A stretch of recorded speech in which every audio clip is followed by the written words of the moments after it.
Hello, everybody.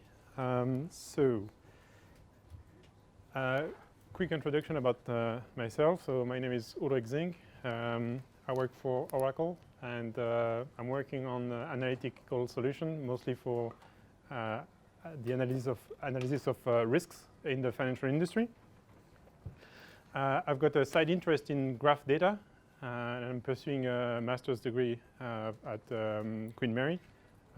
On like a research degree based on graphs and stuff. So we'll talk a little bit about that. And I'm also running the Spark dojo on my spare time in London. So if anybody wants to join us, it's a meetup. So please feel free to sign up, and you receive the invite, and you're more than welcome to come and see us. It's run on a monthly basis.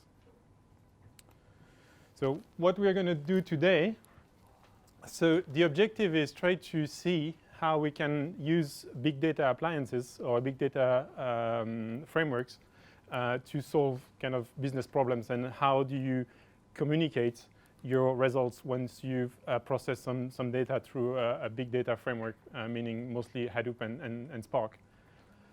In order to do that, we're going to use a certain number of tools, which I've listed there, and that's the order in which we're gonna be exploring going through the presentation. First one is going to be a look at Apache Zeppelin.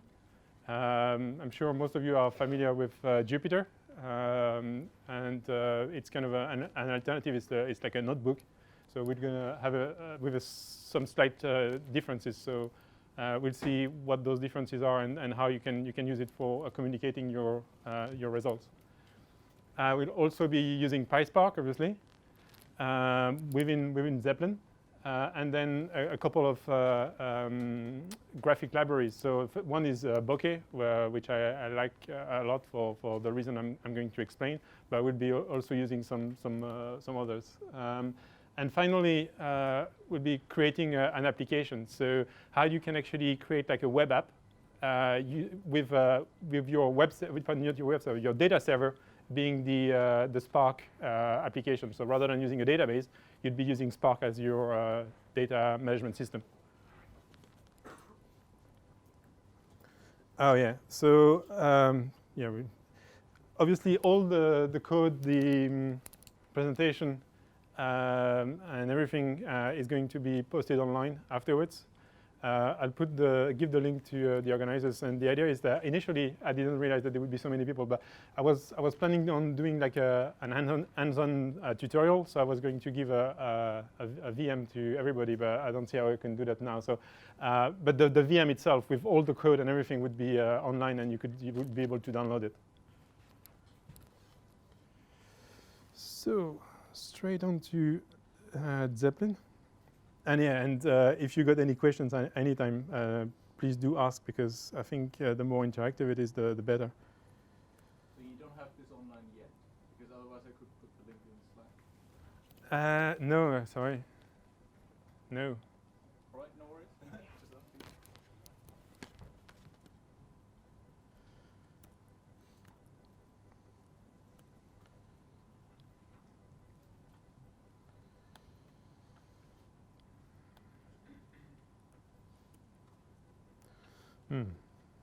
Good start.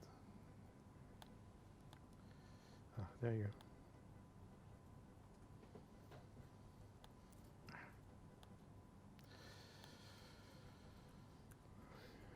Right.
Okay.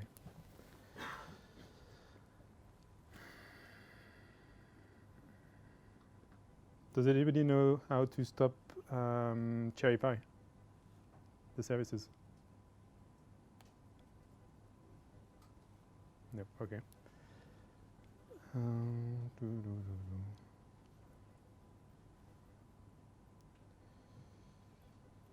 I have to restart my machine.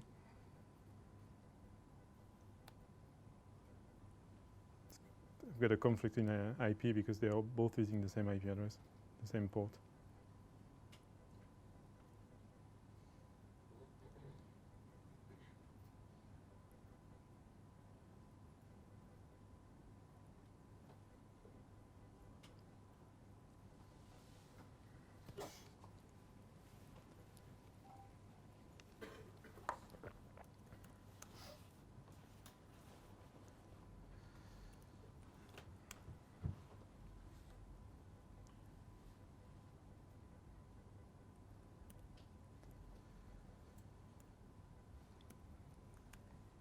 Right.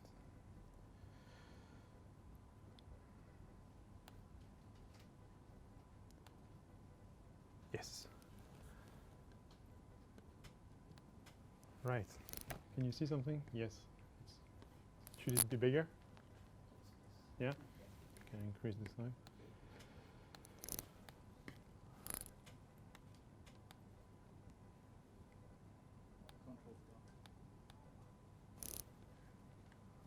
Yeah, that's probably, it's okay. Yeah?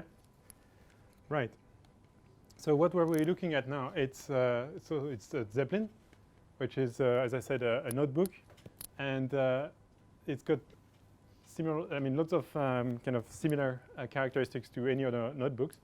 But one thing which I find quite interesting to start with is the fact that it comes up with lots of different interpreters integrated. So like, for example, if you use Jupyter, you got to kind of load or configure the system so that it actually is able to read or data from different sources, so R, Python, or whatever. Where with Zeppelin, it comes actually preloaded in a way. So if you look at, that's the list of interpreters that you got by default. So Spark, obviously, because that's what it was meant to be built for. The Markdown, that's the shell. So you can actually interact with your Linux machine as well. And a list of different interpreters like that.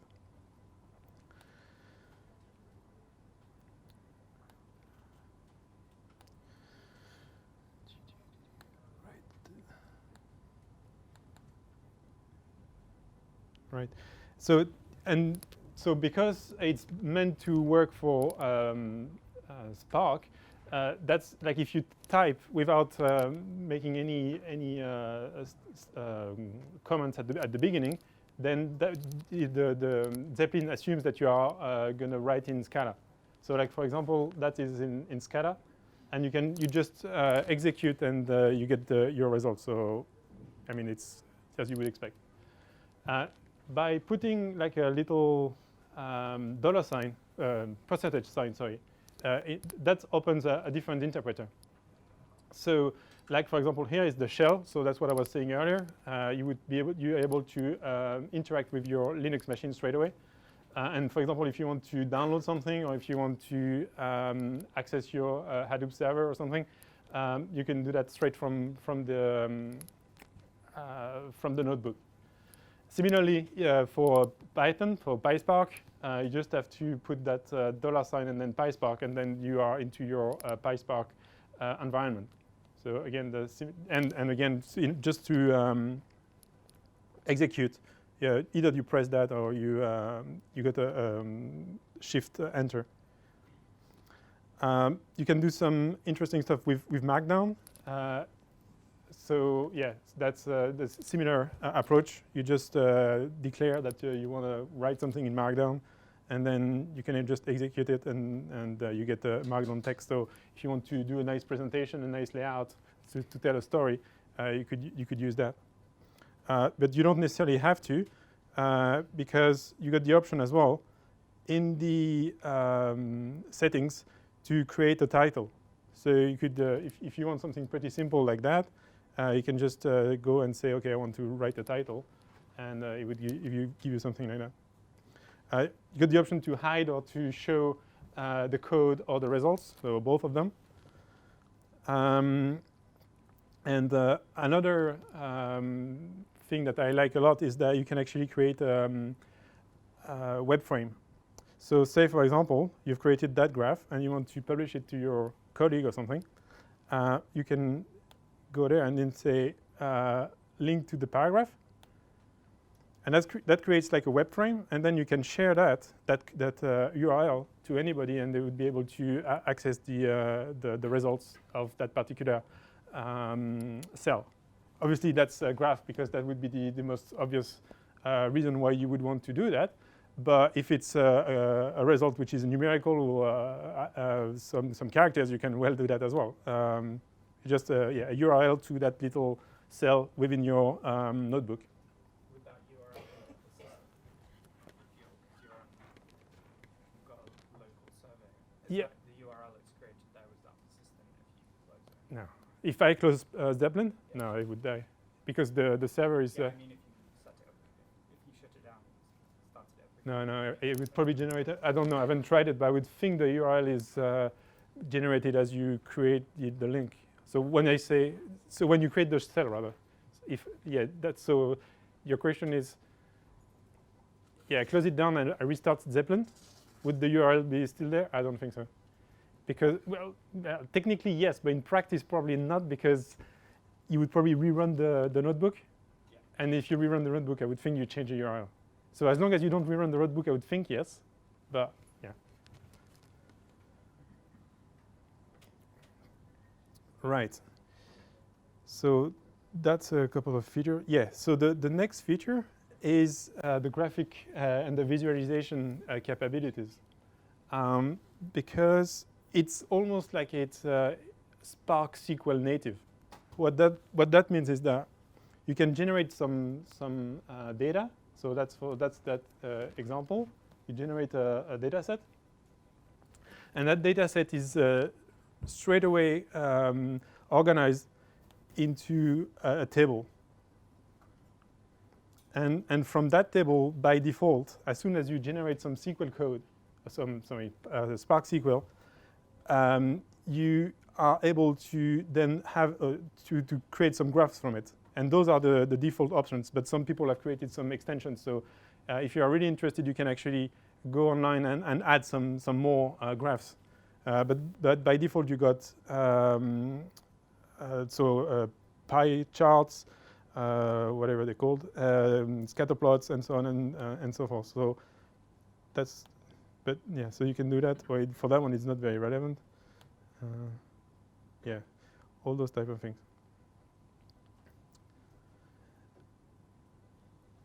Oh yeah, that's the next thing, which is pretty cool. So here we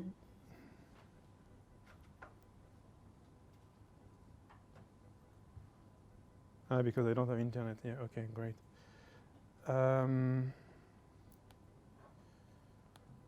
See if it works now. So that's supposed to go and fetch a data set from the internet. I hope I can get it. No, but yeah, so what I wanted to show you here is that not only are you able to generate some graphs, but you can make those graphs interactive. So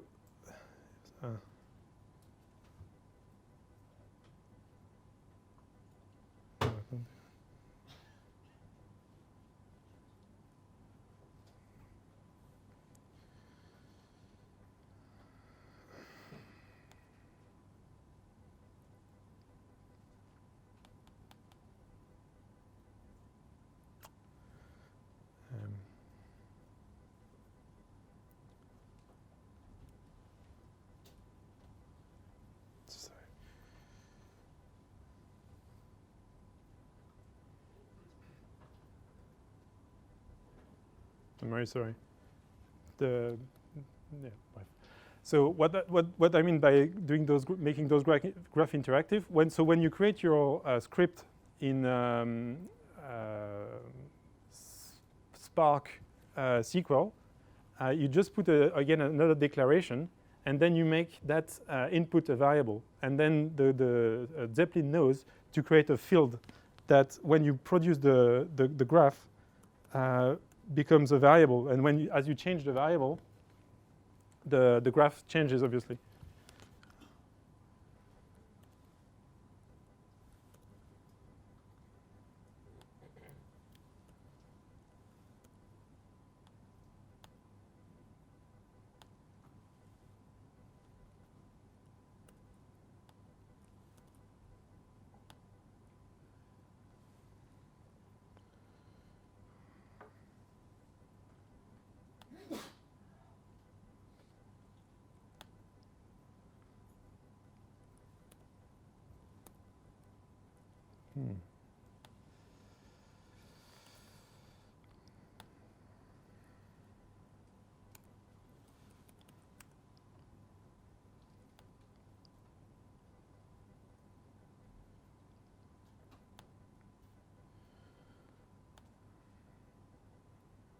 Right.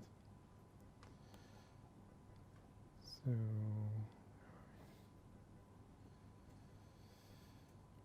so if I disclose the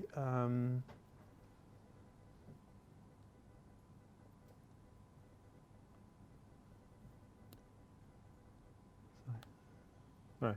So if I show the editor, here you see that the $sign, and then that makes it a variable, and then obviously you got the default value, which is 30, but you could change that, and then the graph would be recalculated. I can't do it because I can't load my data set, but that's the idea. And then the graph obviously would change because the value would have changed. And obviously, if you publish that onto the internet, you can make those changes as well from the web frame. So you're here, and without having seen any, not a single line of code, you can do change the value and see the results. And then you got the option to create drop downs rather than values that you've created. So that's that example. So you list the different values that you want to see in your drop down, and that creates a drop down menu.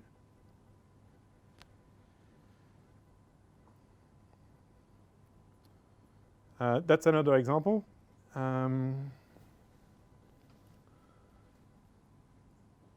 Yeah, so that's using D3. So you can actually create some HTML code straight away inside the interpreter, and that would produce a D3 graph straight away.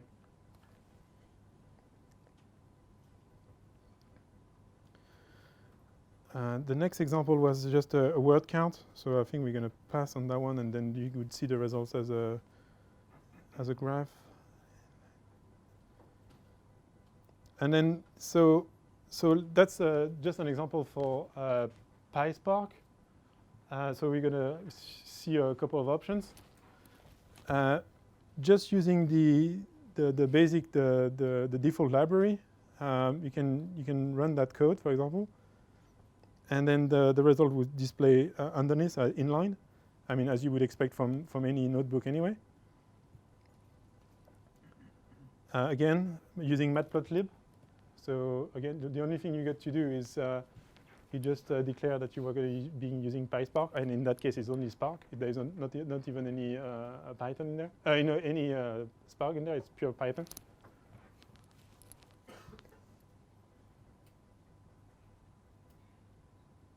And finally, Bokeh. And the reason why I like Bokeh a lot is that the output is a self-contained HTML, and it can be interactive as well. So a couple of examples that I've run. So that's the result of a Bokeh output. So what that is. Yeah, so as I was saying, I'm doing some work on graphs, graph data, and one of the data set I'm using for that is the Bitcoin data set. And what we can see, so in a network, what you've got is edges and vertices. And what you do here is you just try to figure out how the network evolves over time by counting the ratio of vertices over edges over a certain period of time. Yeah. And so you would be able to generate a file from Bokeh, either visualize it here and create the link and then distribute it, or the result output is if I go in there, the result output is it's a single HTML file which I've put into my Apache web server so that I could actually redisplay it, but otherwise I could just send the HTML file to anybody in an email because it's just a single file.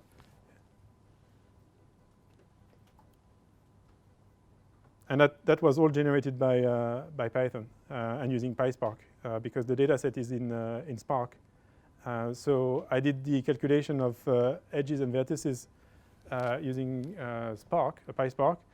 And then for the rendering and the collection of the data, I was using pure Python. I don't know if there are any questions.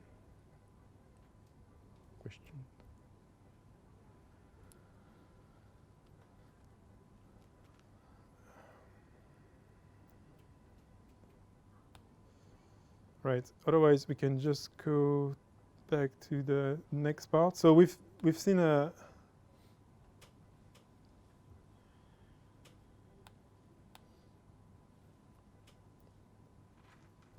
number of applications of Zeppelin and a couple of libraries that you can use using either a Spark or Pyspark in order to display or render your results. And now what we're going to do is we are going to create an application using Spark as a data management system and Python, obviously. So in order to do that, we've got basically three main components. Spark with Pyspark in order to kind of do the processing of the data. Flask, which is going to create the API. And CherryPy, my internet server, internet server. The data set I'm going to use is called MovieLens. So because it's a data set that lots of people use to do some testing on big data. So it's just some data about films. And what we are going to do is actually create a recommendation engine using a Spark and Pyspark. And see how we can actually retrieve the results from a web browser. It's clear, or yeah? So the first thing I need to do, obviously, is going back to that diagram, is to create my application in Python or Pyspark, my recommendation system. So I'm using MLlib, which is a library that I would think most people who are familiar with Spark would know. It's basically a data science library, or I don't know, it's a bit like scikit-learn, but for Spark.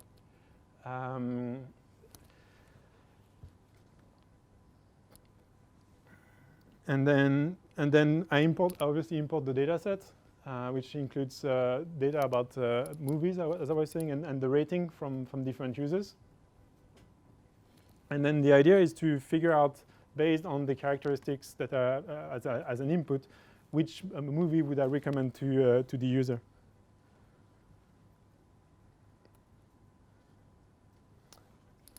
So once I got my data inside the system, I need to create a query system or a query in order to get the interaction between my data and what the users are looking and the output of my MLlib calculation. Sorry.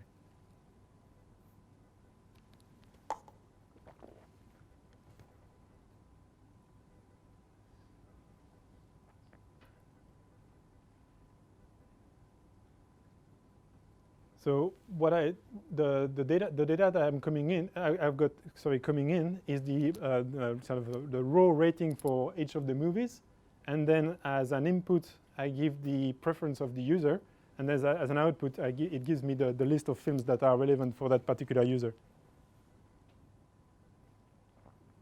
I don't know if I mean in a way Pyspark is not that different to, it's an API at the end of the day. So it's not that different to Scala. It's just, most of the functions are actually the same. It's more the syntax that is slightly different. But at the end of the day, it's all very similar. So the name of the function is very, very similar.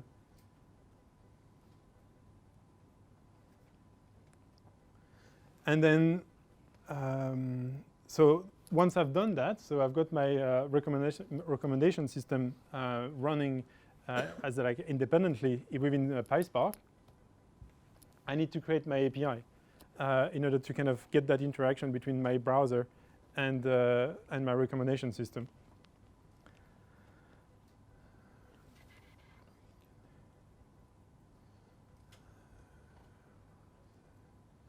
So I think the crunch of it is, yeah. So the decorator that I would be using, it's that one. So that's how I would pass my instruction from the URL that I'm going to input into my browser and the recommendation engine that I built earlier. So that's kind of the line that's the most important in a way.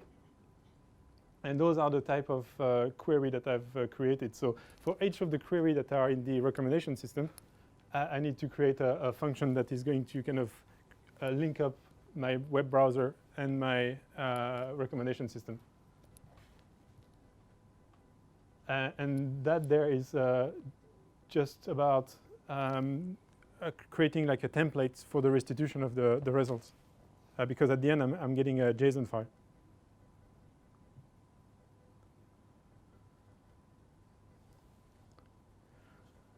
And then that's the final kind of step where I actually create the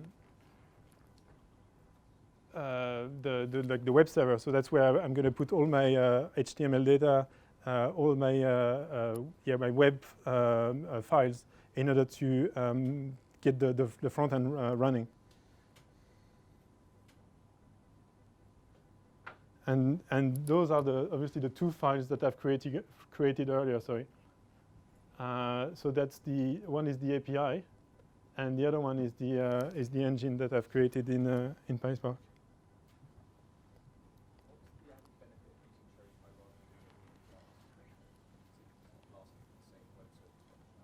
Does it? I don't know.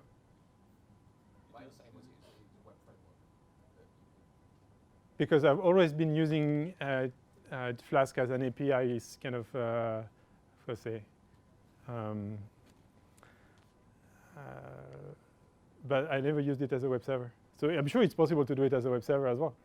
I didn't know if there was a special reason why. No. Isn't it that Flask just gives you the REST API and then you use your web server to print that up and make calls to it? Yeah, that's exactly what it is. But apparently you can do the same in Flask, apparently. You're going to put something in front of Flask, so you might log in from cherry Python, you mentioned it, Yeah. Nginx or Apache or any other WPF. But could you do it straight into, that's the question is, apparently there is a way of doing it within Flask itself. No, I mean, I'm not an expert, so I Oh, sorry. So Flask is your API engine, Yeah.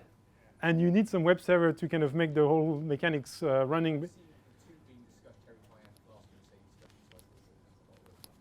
Otherwise, you just go to the raw API calls and just see the JSON from Flask. So Flask is just generating your API. Yeah, that's. You can cherry pipe it up, basically. Yeah, I never asked myself that question because I always seen it like that. And yeah, so the answer is because that's the way it needs to be, because it's just the sausage machine in between the two in a way. That kind of link up the user interface with your application. But there might be some integrated frameworks, I don't know.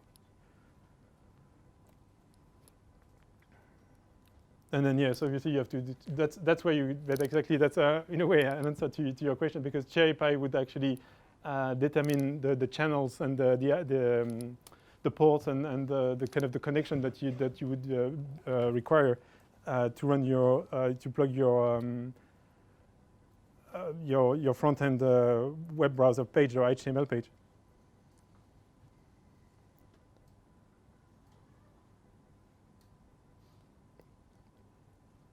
But here, here you can see that you're actually so that bit is initializing the services from the other two applications, so the API as well as the Spark context.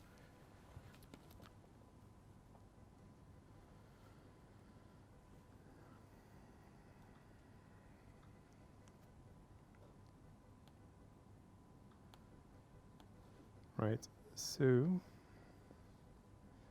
yep.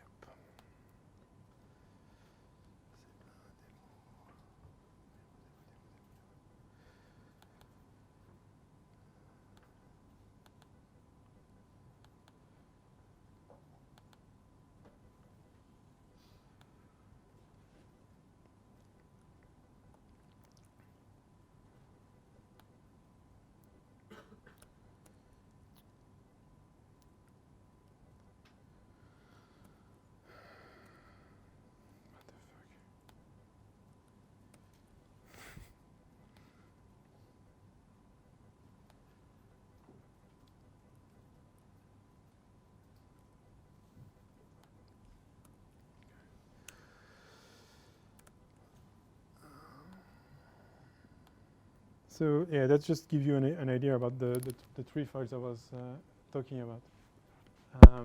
So that's the engine. That's the API, and somewhere you should have a server. Yeah, the server is here. So those are kind of the three files that you would need to do that. So we're going to start the code.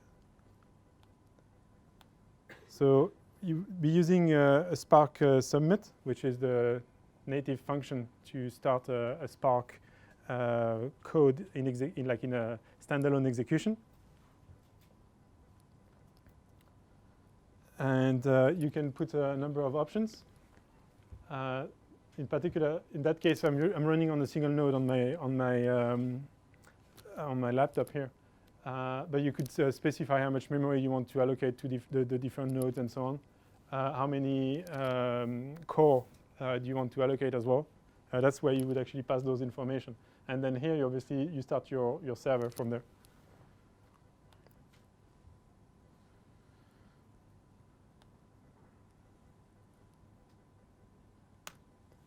And it's going to take a little while to process the data, especially on the first time. It starts quite a few services, as well as processing the data. So we'll probably have to wait 2 or 3 minutes.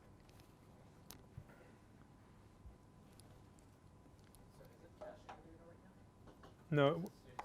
So well, Spark is oh god, that's a tough question actually.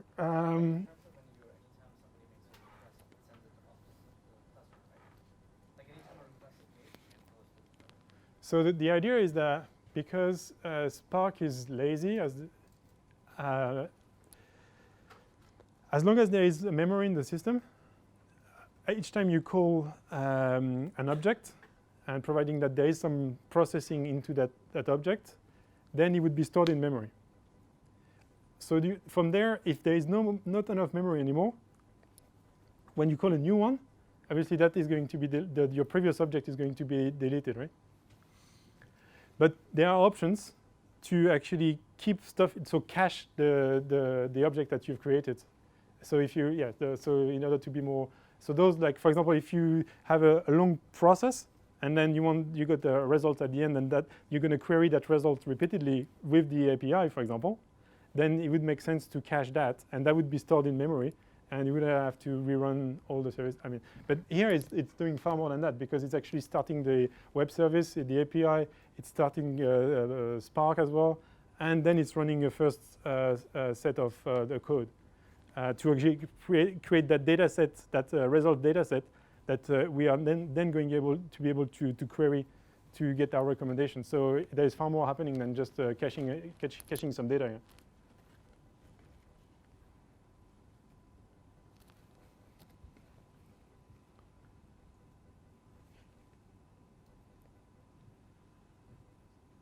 But yeah, I mean, the caching of the data in Spark is an art, really. I mean, that's where you can. I mean, that's one of the ways to really improve the code efficiency.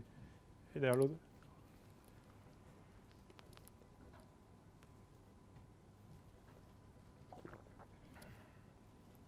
and the reshuffling as well between the nodes, depending on how the type of query you're going to make. Knowing how to kind of order your data set so that you minimize the communication between the nodes, that's also crucial.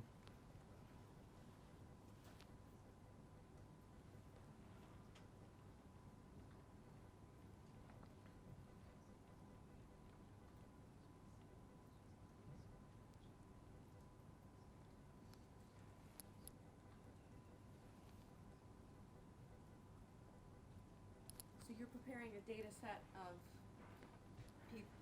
users and their recommendations that then you query in the web app? Or because you don't want to have it run through all 161 stages every time someone makes a query.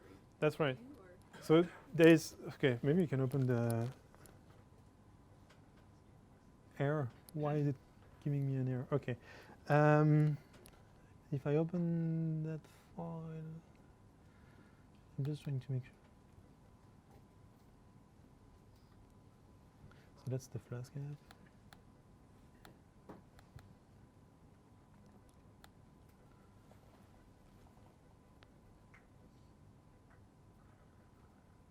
So that's the actual recommendation engine. So as I said, you start with calling the library. That's the one you're going to be using. So here, the first data set that you are starting from is movie ID, the rating, because the movie has been rated. And then you get some sort of average.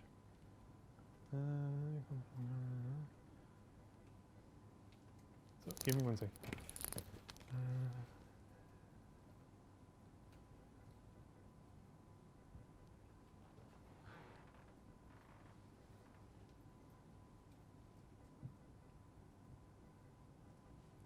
Yeah, and then depending on what people have liked in the past, that's your input.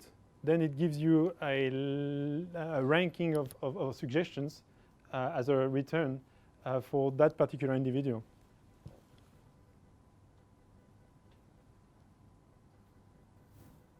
Have you built it so that your training is done? Yeah. And then when someone calls the web service, you then make a prediction? Yeah, that's exactly it. And is the performance good enough to make the predictions online? Yeah, that's gonna. Well, that's the idea. I was getting an error message earlier, but let's hope it's working, because I think it's stopped. So we're gonna try to make a query and see what happens.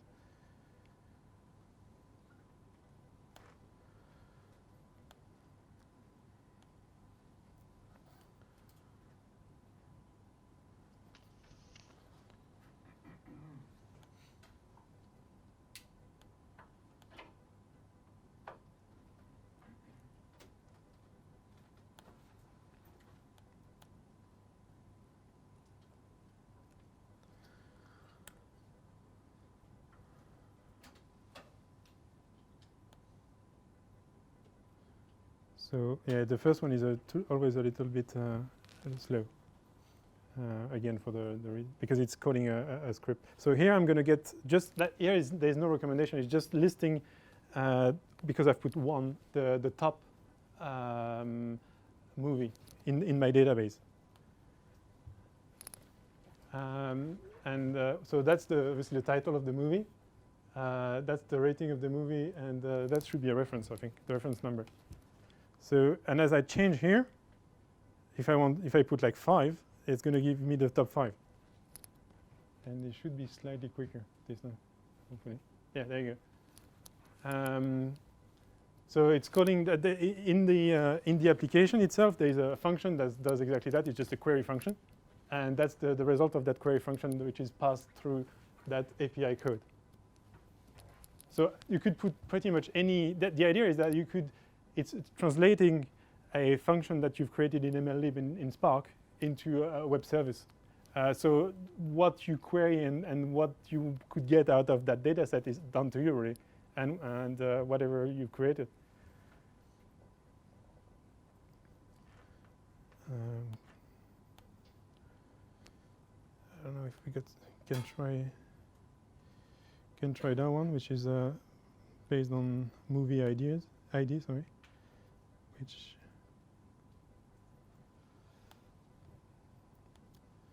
so let's try.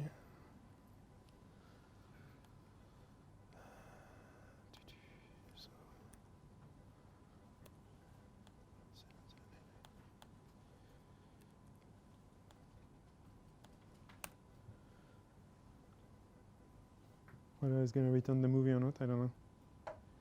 Hey, no, that one is, yeah, no, that one is.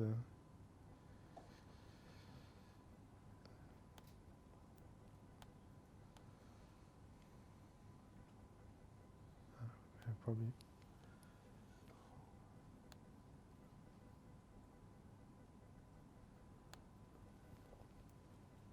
But yeah.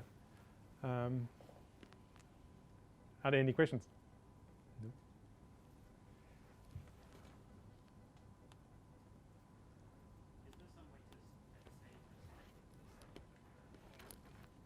Sorry, this. Is there some way to save the state of the model so that you can run them in separate processes?